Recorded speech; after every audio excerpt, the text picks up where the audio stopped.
My name is Elise Del Francia. I'm the owner of Copycat Showroom downtown Palm Springs, and my husband and I owned the property here, and my husband was afflicted with Parkinson's about 5 years ago. He found out that he had it, and he was in denial for a good 2 years and medicated himself with alcohol and would laugh about that, you know, alcohol's the only thing that makes him feel good. But after a while, you can't drink like that. So anyway, we had found out about medical marijuana in California. We lived in Las Vegas at that time. And when I realized that it was legal in the state of California, I gave him some, unbeknownst to himself. And within 45 minutes after eating a pancake with marijuana on it, he stopped shaking. And I walked over to his ottoman and sat down in front of him, and I said, "How do you feel?" And he just put his hands out and said, "Look, look, I'm not shaking." And he had a smile on his face. He felt great. He did not move from that chair for 6 hours. So that was my light bulb moment. I knew that then I was onto something that was going to relieve his pain and suffering, because it's horrible to have Parkinson's disease and not have any relief. And I feel that this is something that helps so many people in so many ways with pain and suffering.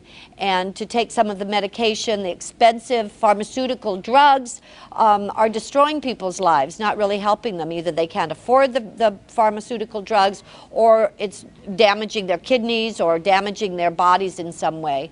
So I'm behind this cause 100%, 110%, and anything that I can do, I will do. And I urge anybody that is interested in learning more about the true effects of medical marijuana, not what the government wants you to know, is to join in on this. You can't put people in jail for just trying to find some relief with what ails them. So there you have it, Lanny.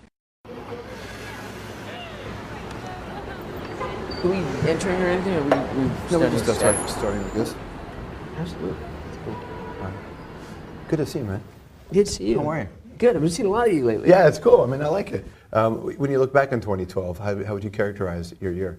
Well, I mean, personally, it was a terrific year. It was kind of like I embarked on some journeys, and I was optimistic enough to like take on some things that I might not have in years previous. You're getting back on screen. Yeah, well, that's what I mean. That's the thing about being optimistic enough to take on some new things, and I just did. In the last few years, I've done some episodes of Good Wife, and I did the Curb Your Enthusiasm, and I'm just in a new play. I mean, I've found a way to make drugs work for me a little bit better, and I'm just emboldened by those experiences, and I just thought, why am I not doing what I do? Why am I not doing the thing that is giving me the most success and the most pleasure outside of my family? Was the moment you go on screen in this character and playing a guy with Parkinson's, like that's a statement in and of itself. That's a different reality for television. It's right. Bigger than just a guy in a TV show. Well, yeah, but and what's cool about that, and what's cool about the reaction that people have to that with me, whether it's on the show as this character, as this essentially disabled character, or handicapped character, however you want to put it, someone differently situated. Yeah, that's cool and that's new. But for me, that's the part of the character I don't have to think about. I mean, I don't have to play that. So it's easy for me. You have a real sense of humor about Parkinson's and the way you present it publicly. The Curb Your Enthusiasm stuff was unbelievable. Oh, thanks. Oh, Jesus Christ! What the hell? What? Did you shake that up on purpose? Parkinson's. When Larry called me up, and I don't know Larry that well, I've met him a few times, but he called me up and asked me if I'd do it and pitched the concept to me, and I said, this is great. Because the way they work on that show is there's an idea, there's a series of points you want to get to in the scene, but how you get there is up to you. Yeah. It's all ad lib, it's all improv. And it was just great for me because I don't get a chance to do that much. And it just worked out great. Well, he did it in a humorous way, in the way that Rush Limbaugh really attacked you. Yeah. How do you feel about that? again, I don't control how people respond to it. So I just let that go. However people react is how they react. It's how they're doing their own thing. It's at halftime, it's their, if they react, like if people go, how are you? Are you okay? That's their fear. Right. You don't have to protect me. You don't have to step in for me and say, don't you know what this guy's dealing with? Or, just everybody chill. Yeah. And with Rush, it's different, though. Don't rush. Rush. I mean, you got to remember that he's dealing with a really small base. He's not dealing with a big, and that was a mistake the Republicans made, was they thought this guy represented their constituency, and he doesn't. He's a fanatic. Yeah. And he's a showman, and he's just, I mean, he didn't care about me, or he didn't care about stem cells, he didn't care about Parkinson's, he cared about how would he flame up his base, and what would he say. And so the thing about fighting him is you can't fight him because who are you trying to win over? And anybody reasonable and responsible gets that you're right. Yeah. So to go into the public arena and fight him is like trying to win over people that already are on your side. So you just kind of go, oh, well, yeah, let him make noise in his own echo chamber. I want to read you a quote. This is from you at the Senate Appropriations Subcommittee hearing. This is in D.C. in '99. You said, in my 40s, I can expect challenges most people wouldn't face until their 70s and 80s, if ever. But with your help, if we all do everything we can to eradicate this disease, when I'm in my 50s, I'll be dancing at my children's weddings. Yeah, I mean, I feel that way, in the sense that I feel that a lot of the things that we're doing with the foundation are going to pay off, and I feel like there's stuff that's happening outside of us that's also interesting stuff with we're figuring out ways to live longer and to live better. My symptoms, as moving around as I am right now, I mean, this is nothing. Yeah. I found ways to control what really gave me a hard time 3 or 4 years ago. Dyskinesias that were really bad and rocking. If you look at some interviews I did, they were really, and the political ads I did, I had a much different situation than I have now, which is one of the reasons I feel good about going back to work. I can sit in a chair and I can have a conversation. I couldn't do that 5 years ago. If you think about how much, like when you were first, not when you were first diagnosed, but when you first started to take on this concept of foundation, how much was Parkinson's in the public space? How much was it a part of fundraising? It wasn't in the public space very much at all because it was considered a situation that affected the elderly and didn't affect younger people. So when I kind of brought it out there that it affected younger people, not that made it any more worthy, it just made it just changed it in people's minds. Right. And so that was a big thing. And when I went public with it, I had some real misgivings. I didn't know whether that was something I really wanted to do. And then once I did it, the genie was out of the bottle, and I had this feeling of kind of desperation, like, oh my God, what did I do? And it was the Post and all the papers and all the cable news networks, and they were running me in slow motion like I was a tragic figure. And if you're in slow motion, you're either dead or under indictment. and I really worried about it. But I went online and I went to some Parkinson's chat rooms and I saw the reaction of people. And it was the first time I realized I was part of a community, and I kind of went, wow, this is. There was a lady who talked about going to a store, and the guy always looked at her funny when she went into the store, and then finally, this one day she was kind of shaking and fumbling with her wallet, and he said, what's the matter with you? And she said, I have Parkinson's. And he said, oh, like Michael Fox. Yeah. And I went, oh, wow, that's really heavy. That's really like a thing. You just don't feel alone anymore. I don't feel alone anymore. And for me, I felt a real sense, I felt this sense of opportunity. People want to hear, when I say, what are you doing in the foundation? Is there anything close? And they want to hear, yeah, we found this pine nut that if you squeeze the oil out is a cure. Well, it doesn't work that way.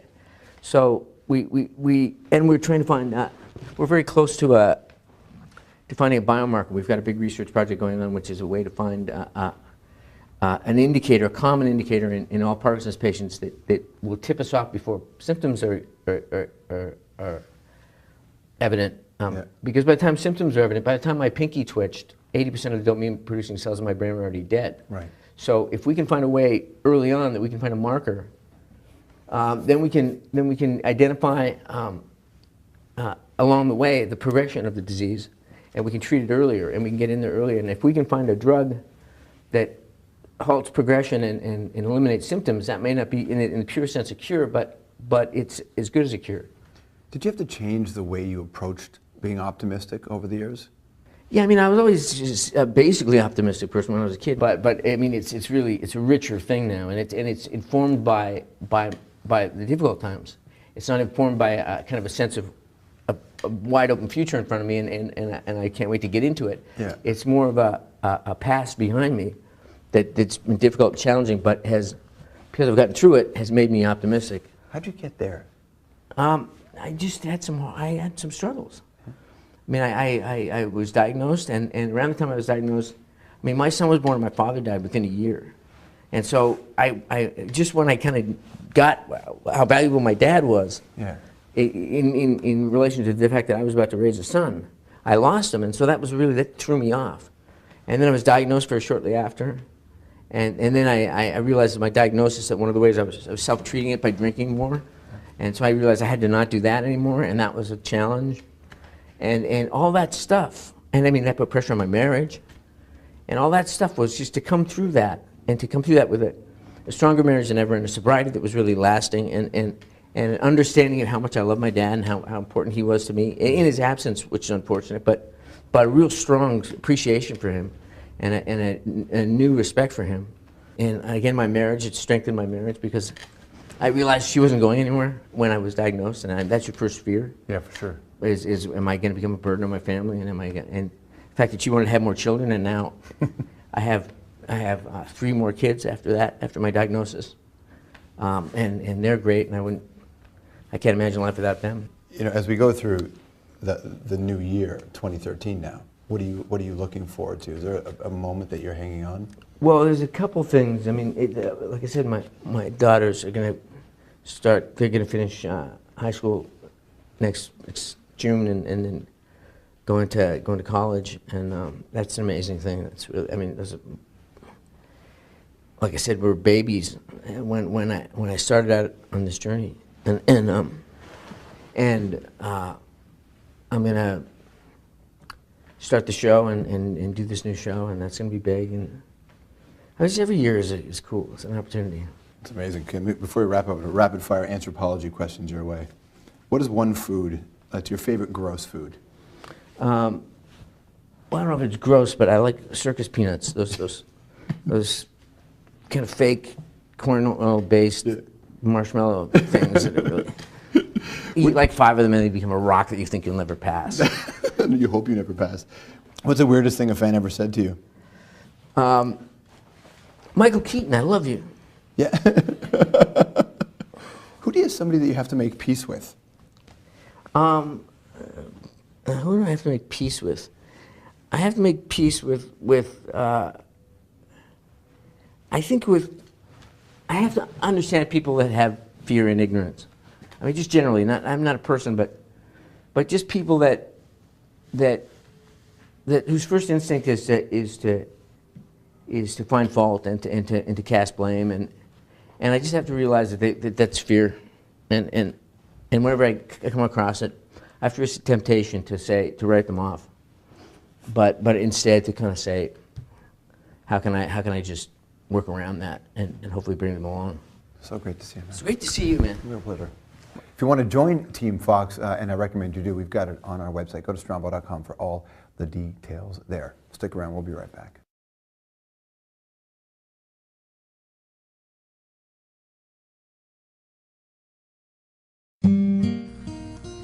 Hello, my name is Mike Paulus, and the purpose of this video is to make viewers aware of Taylor French's condition with Parkinson's disease and what can happen when this condition changes dramatically with the intake of a nutritional extract. In the first portion of this video, his caretaker Janet assists him into the car. This process can take as long as 5 minutes. He has limited use of his legs and arms, therefore making him totally dependent on Janet to get in and out of the car, go to the bathroom, go to bed, eat, and so on. Under normal circumstances, it is also very difficult for him to speak. When Taylor was living with me 18 months ago, he was able to drive, he was able to walk around, take care of himself. So you can see that the Parkinson's has certainly deteriorated his body and his system. Something else is that you can see in a response to a question that I give him, it takes a while for him to really sort of gather his senses, and it may take up to 2 minutes to respond. Sandwich? What would you say? How about sing a song? Can you play guitar, Taylor? That'd be cool.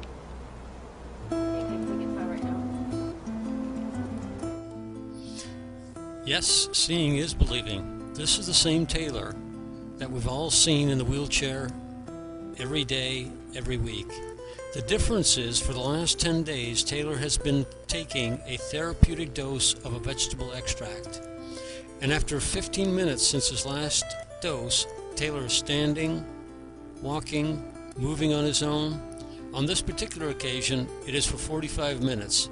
But if he is on this for an extended period of time, he will regain his abilities through the miraculous nature of its neurogenic properties. We have created this video to show how important this treatment is for a Parkinson's patient, to actually give them back a normal life. As you can see in this case, it certainly is making a big change for Taylor. Never speak with your mouth full. Never, the saying, never speak with your mouth full. Obviously, the extract has also increased his sense of humor, and or actually restored his sense of humor. It's never lost. For most of us, raising our arms is no big deal. For Taylor, it requires a lot of help. On this day, he effortlessly brings them up, twiddling his fingers in the air. Could you imagine how much difference this could make if he has this capability for 24 hours every day, not just for once in 9 months for 45 minutes? So after Janet asked Taylor, "Hey, Taylor, do you want to go for a walk?" He turns around, heads towards the front of the house, and this part is a miracle as he confidently ambles towards the gate. Usually he can run in a forward falling position, but not walk. He also needs someone to catch him at his destination. Not this time. Champion for Parkinsons.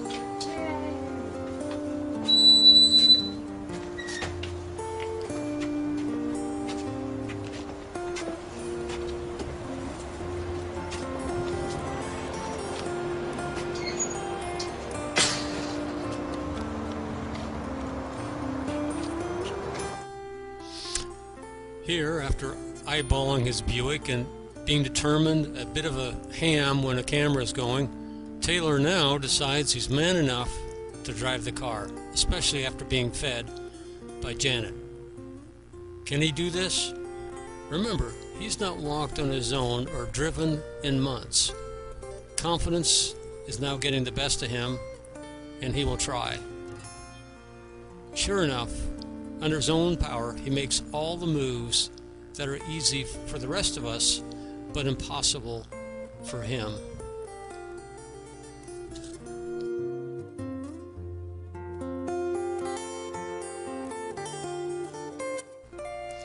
As you can see, when we say under your own power, that means a lot.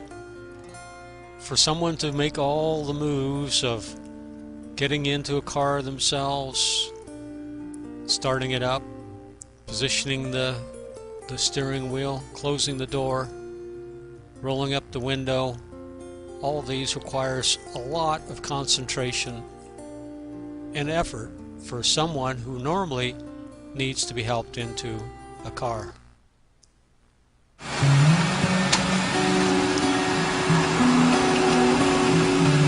This is an incredible miracle.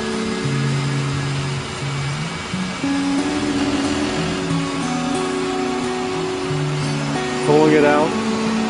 We're hoping that he's paying attention here and not crashing into anything, but you can see totally in control. Unbelievable.